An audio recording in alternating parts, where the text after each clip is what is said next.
Well, hello there, good people. Welcome back to the Positive Progress Podcast. Nice alliterative term there, Positive Progress Podcast. My name is Nigel Streeter, these days also known for reasons I might explain later on as the Mature Maestro.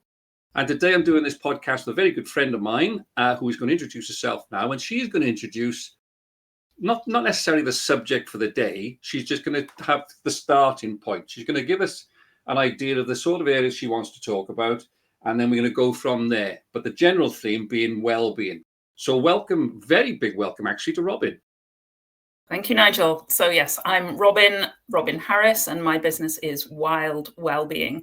And today, Nigel and I were having a chat before we came on live, and we were thinking about how the world looks from the inside looking out versus how do other people see us from the outside looking in, and how these two things can be very, very different.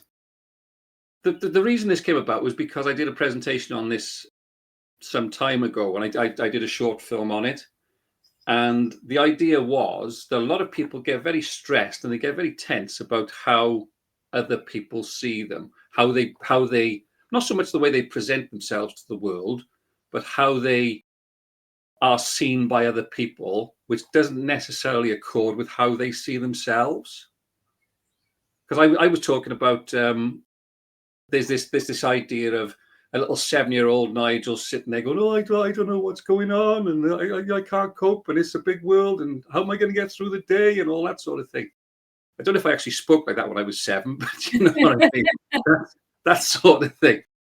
And then the other side of it, which is the fact that as I've got older, I've got past what I call this arrogance hurdle, this thing that we have either because we just are ourselves or because of the fact that we're British, that says, "Oh, you mustn't talk about yourself. You mustn't think about what you're good at. You mustn't be positive about yourself because it's big-headed, it's arrogant." And we were discussing about what can you do to take away the impact, the stress and tension that people feel about how people see them and how they can become more confident in how they present themselves to the world. I know certainly when I was growing up, there was a lot of talk of things like pride goes before a fall. Yeah. And also if myself or my brother, when we were growing up, if we tripped or we banged into something and it hurt, we would, "Oh, well, that's a punishment. You did something that was arrogant or cheeky or whatever, and you're getting paid back for it." So I think it does get drummed into us from a very early age, and perhaps it is just a British thing, because you look at some other cultures and they're not as kind of repressed as we are in many ways, and they're more happy to talk about their successes and the things that they know they do well, whereas we seem to struggle in the UK, and I'm sure it does happen in other cultures as well. But yes, I think there's a lot of us kind of maybe second guessing. I'm trying to do something. Am I doing it right? How are other people looking at me? What are they thinking of me? And that holds us back because we're so worried about how we're being perceived when other people might not be thinking about us at all. Yeah, that's a good point, actually. Why are we so important that people either should be considering us in a negative way or even think about us in the first place? But I think that also comes from the fact that we are, when we're small, being told off. We feel that we're being judged. So we assume that's what people do. They judge me. And then we kind of project that when we're older. I think we've internalized those voices and we project them onto other people and assume they're doing it too, when they're probably sitting there thinking, "Oh, what are people thinking of me? Am I doing this the way that is expected of me?" Yeah. Because somebody said once, I was listening to something and they said, "Can you remember the last time one of your friends did something silly?" No. So why do you think they'll remember the last time you did something silly? Why do you think they're sitting at home thinking, "Oh, she's so stupid"? Yeah. And yet we do. Do you think that people are forgiving? I think they're forgetting. I think we don't Yeah. think in their minds as much as we think we do. And I think of the slight things that we kind of worry people are going to remember the time that I did this and it looked stupid. I felt I looked stupid. I felt I made an idiot of myself. We have a sense that people will be remembering that and judging us by that. And that's the image they hold of us in their mind. Because that's what we're worried about. We're worried about, I looked stupid, that sense of guilt and shame. Whereas I don't think people generally are. I think to them, it was maybe a funny moment and they may have laughed or smiled, and then they moved on and their own life took over all of their own concerns. There's what I also call the embarrassment factor, mine, because if you think about, I talk a lot about what I call the scales, and the scales are to do with taking a realistic view rather than an over anxious, over emotional view in relation to the positives and negatives in life. And the reason I say that is because of the fact that in reality, if you are, if you're boringly stoical about these things, I suppose you could say, but what I would interpret as being just sensible about them, you can see that to a great extent, the upside or the potential upside is much bigger than the downside. And one of the biggest parts of the downside in relation to the way that you look at yourself and the way that people look at you and you not doing certain things just in case something dreadful goes wrong, just in case it's a disaster. If you look at the reality of it, there's no guarantee of success ever, right? But the potential upside is the fact that you progress, you develop, you grow in some sort of way, either physically, mentally, emotionally, or whatever. And the potential downside, the first one, the big one for me, is embarrassment. And we don't like to be embarrassed. And we find that very tense. We find that very stressful. But if you realize that embarrassment is most of the time a temporary thing, going back to what you were just saying about you make a fool of yourself, or everyone goes, "Oh, Robyn, did you see what she did?" But then they go, "Oh, well, but I like it anyway." That's not a problem, you know?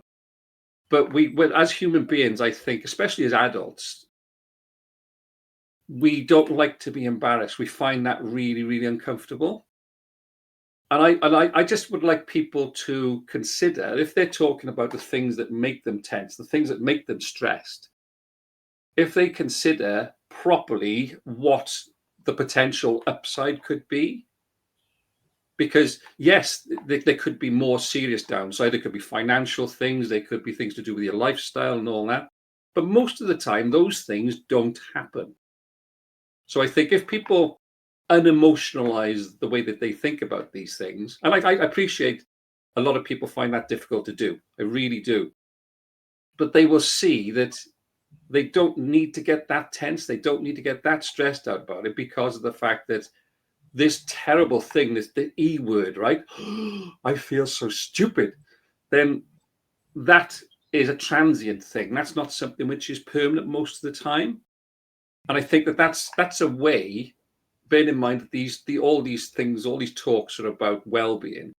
That's a way of people limiting the amount of stress and tension that they feel from those circumstances.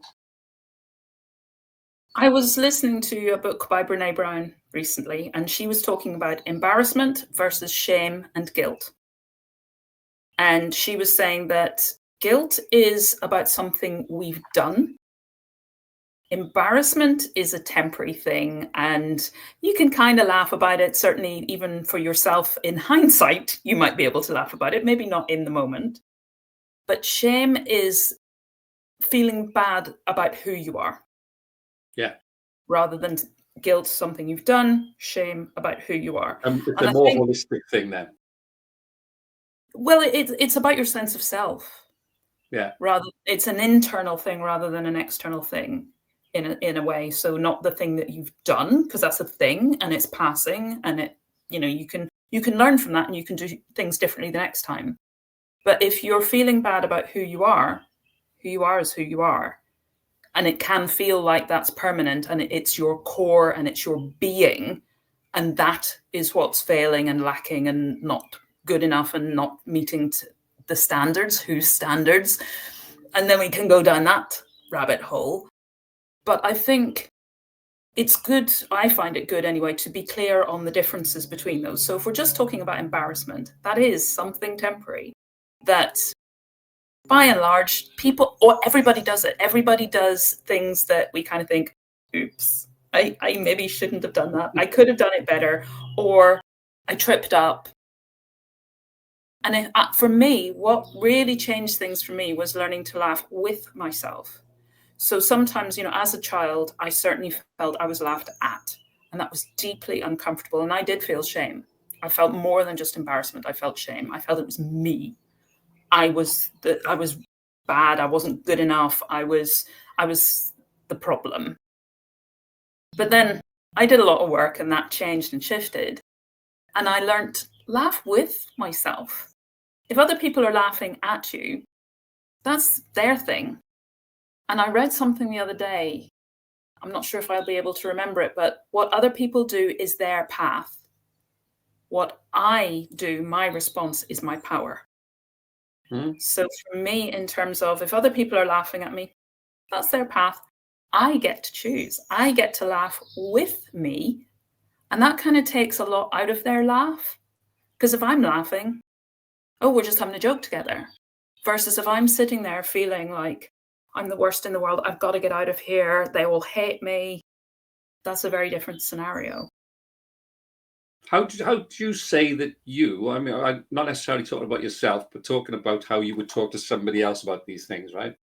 How would you phrase that to somebody else in relation to them feeling that acute pain, I suppose you could call it, albeit mostly temporary? How would you feel about, or how would you talk to somebody about how they could lessen that, not get rid of it, because it's probably impossible to get rid of it altogether, but to lessen that, to make it more manageable? For me, I think certainly at the moment, because I'm looking into this aspect of things at the moment, and how it has helped, what has helped me along my journey has been a deeper understanding. Why would my mind, my body, try to stop me from doing things? Why would it react so strongly to that sense of embarrassment, or going further, that sense of shame? And basically, it's understanding that my self-talk and my mind are just trying to keep me safe. And that's what they're designed to do. They're not going wrong. They're not attacking me. They're trying to keep me safe. So if you think of the parent who maybe the child does something that is dangerous, like I decided one day the iron was sitting on the ironing board, and I wondered, is that on? Oh, I know how to find out. Yes, it's on. So of course, you do something like that, or the child runs out into the road and the parent grabs them. And out of the parent's fear, they go, don't you ever do that again. Do you know how scary that was for me, or how bad that was for you to do that? And the child is like the rabbit in the headlights. Why are you yelling at me? I didn't do anything wrong. Oh, maybe I did. And the child can internalize that. Yeah. But the parent is just reacting out of their fear. And the child then is responding to the fear from the adult and processing that as, never do that again. And when our self-talk does that about moments that we found deeply embarrassing, because they are painful in that moment, if they're shameful, they're definitely painful, we're trying to keep ourselves safe from ever feeling that way again. We therefore don't do things that we think could potentially lead into those embarrassing or shameful moments. And one of the top stressors for people, apparently, is speaking in public. Yeah. Which is opening yourself up to the potential for ridicule or heckling or drying up and forgetting your words. Yeah. You say that like you've had that experience. Well, I have, because when I was a police officer, I was expected to do presentation. I'd still occasionally, not really these days, but I still occasionally do them now. But when I was a police officer, I recognized the fact I was the community safety manager for the particular division, right? So I had this title, which never really, really sort of was any huge importance to me, but it obviously was. Going back to the theme now, right? How people saw me and how I saw myself in those circumstances, right? So we're back to where we started in relation to try and work out this conundrum. And people not only saw me as being introduced as my name and this title, but they also saw a man in uniform. They also saw what I call almost like dressed in fancy dress, right? So I was different because of the way that I was dressed. I represented something that they recognized as being, most of them, something good, something important, sort of thing. And when I used to do these things, the reason I laughed was because I go back to the devil and the angel on my shoulders. And then you've got this one going, "You're doing great, Nige. You know what you're doing. You know what you're saying. They're listening to you. They're interested. They know that you know your stuff." And this one here is saying, "Sit down. Nobody's interested to hear what you say. You don't. You probably don't even know what you're talking about. You're probably giving it a politeness up, a bit of BS, right?" And they're gonna say, "Oh, well, nobody's interested in what you've got to say. Don't make a fool of yourself." And your natural instinct is to listen to this one more until I got a bit older. And when you were talking then, I was thinking about this really interesting thing about, you said about the child or running into the road.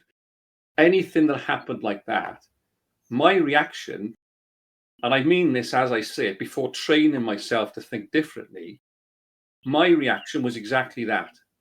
Even when I was in work, I'd be in a position, something traumatic happened or something out of my control, my immediate control or my comfort zone happened, I'd be like, "Oh, no, no, no."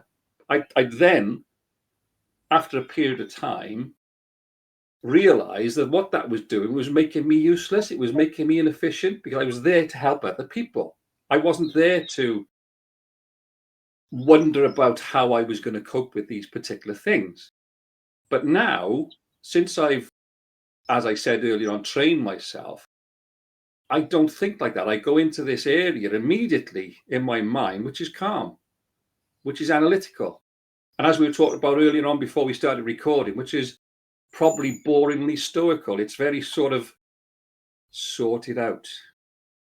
And when I talk about people being able to sort of attain that sort of thing, it's not because I'm special in any way. It's not because I like some sort of Superman.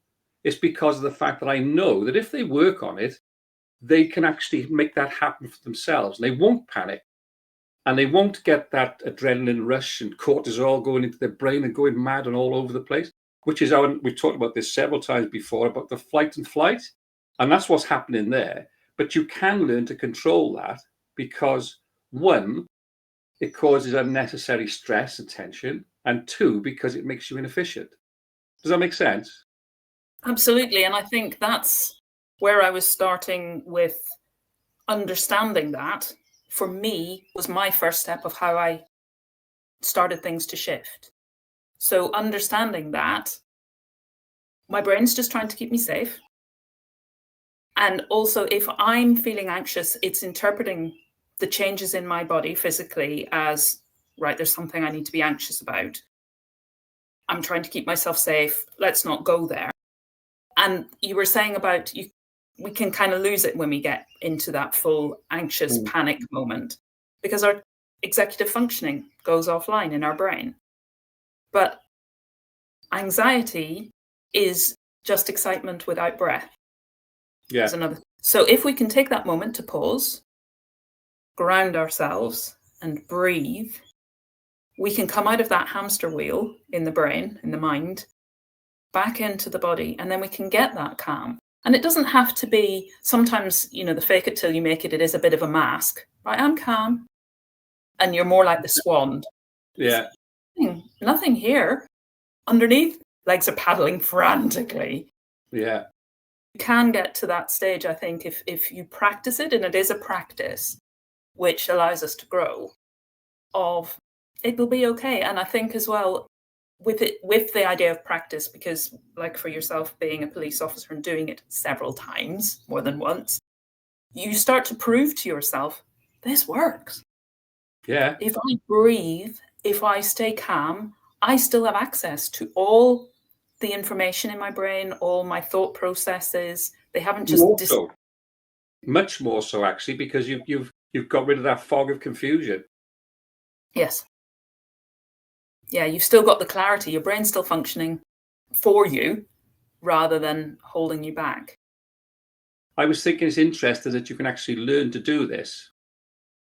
And I say that because I think there's some people, and this is no way being sort of negative towards them, but there's some people whose nature is they'll never ever attain that condition.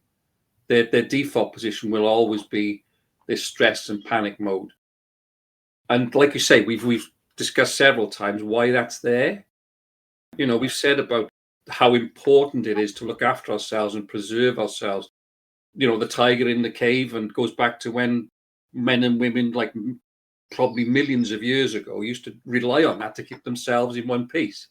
Yes. But at the same time, it's intrigued me that you can actually learn how to do it. You can actually get yourself in a place where, and I talk about, you know, that people talk about being triggered. Maybe I'll leave this actually, because we could talk about this as a different subject, but I'll just touch on it very briefly.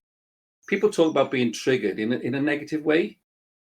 Well, the word triggered doesn't have, for me, a negative or a positive connotation. It's just something happens, something is said, something you feel, something you experience, which is a particular point where you say, that has led me to stop for a moment. That magic word I use all the time led me to stop for a moment and to have this reaction. And you can decide which direction that reaction goes in. If you like, that's a little junction. A trigger point is a junction. And then once you get there, you can either go off on that direction or off on that direction. Like I say, that's something that really interests me. So maybe we'll go into that in more depth in a different podcast. But the point being is that you can learn how to do this. Yes, and for those who don't like the word triggered, because I know it triggers some people, I sometimes say, See what I you did sometimes, then? I sometimes say activated. So it's Yeah, maybe. activated something that's already within us, because if it wasn't in there, it couldn't be activated or triggered. But because, and I love the way Gabor Mate talks about, if you think of a weapon, the trigger is a tiny little part of it, and it has no effect whatsoever unless there's ammunition in that weapon. Yeah. So we can choose, and there are positive ones and not so positive ones, because we can have what's known as glimmers. Sometimes that's how people refer to them, that they activate a positive sense in us versus the things that maybe activate that executive functioning going offline. I'm going into panic now. But I think also in terms of learning the techniques that can support us to come out of the panic or to avoid the panic, it's really good if we can practice them when things are calm and normal. And then we can embody that practice and have it just ready to activate when we recognize the signs. Oh, I'm starting to feel that anxiousness, that nervousness, or I know that I'm having to get up and speak, or whatever it is that you find difficult. You can start to bring those practices into play, into that anxiety, panic. I'd actually go further than that. I would say that the only time that you can actually practice these things and embed them into the way that you think is when they're not happening. Yeah, Because absolutely. if you imagine now, right, you've got a process going on whereby you are panicking. You don't have the capacity at that Yeah, particular point yeah. to You've go into lost it. non-panic mode, Yeah. because all the natural things are taken over, right? You've gone onto autopilot. So Yes. the only time that you can really practice these things, and it's a progressive thing, it's not just something you go, oh, there we are, I'm there. It doesn't work that way. Is when things aren't going wrong, or more to the point, when maybe little things aren't quite perfect. When you get those little annoyances rather than disasters, when you've got a situation where you think, this is an opportunity here now. I'm starting to get into the disappointed, the upset. I'm starting to get into the sort of annoyed. This is a wonderful opportunity for me to turn around and use this occasion to go into that process. And it's a step by step process. but it definitely works. Mm. And it's something which amazes me, because I don't, again, I'm not going back to say that I'm sort of like different to anybody else in many respects, because I'm saying about the fact that you can feel it happen. And when it happens, you go, yeah, you've achieved that objective.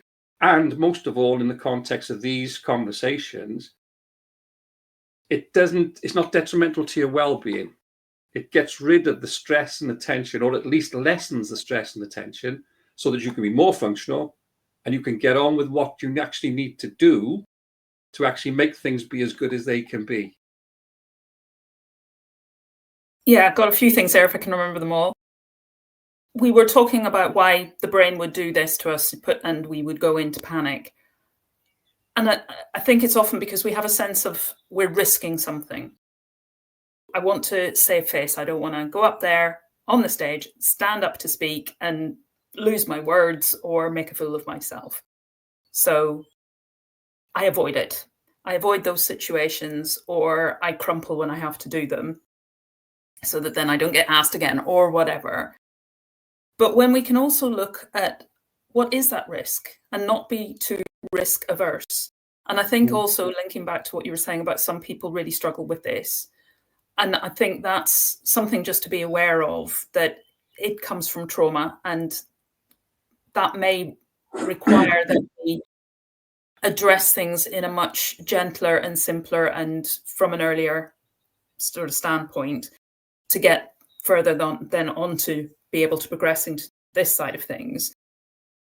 It's not pointing fingers or labeling or anything, but just to be aware that if this is something that anybody struggles with, as I used to, then it's probably a trauma response. And so we need to address the trauma and put safety in place in some way, whatever works for us. But when we can get to the point of knowing, I am actually safe, the risk is not anything that's going to harm me. It might be a little bit embarrassing, but remembering that embarrassment is temporary. Yeah. I've practiced all of my breathing, grounding, whatever I find works for me to keep me in my clarity and not in panic, then I can do it. And again, progressively. So positive progress, progressively talking to bigger groups of people. If that's what makes you feel, it's a little bit scary, but not, I'm in complete overwhelm, I'm shutting down. Because that's what I found I needed to do. As a child, I was never, ever, ever getting up to speak in front of anybody.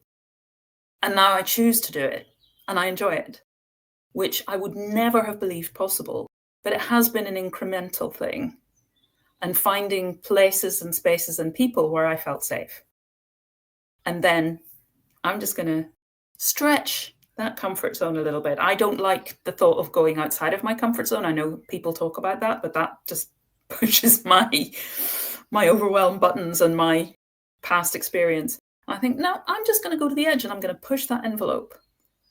And when I look at it that way, I feel safe, and I can laugh with myself, and I can turn it into a game and play with the, I'll push it a little bit more, and I'll push it a little bit more, and I'll speak to that person who I'd never have approached before and never would have thought that that was something I could do, because I didn't feel worthy. Why would that person want to talk to me?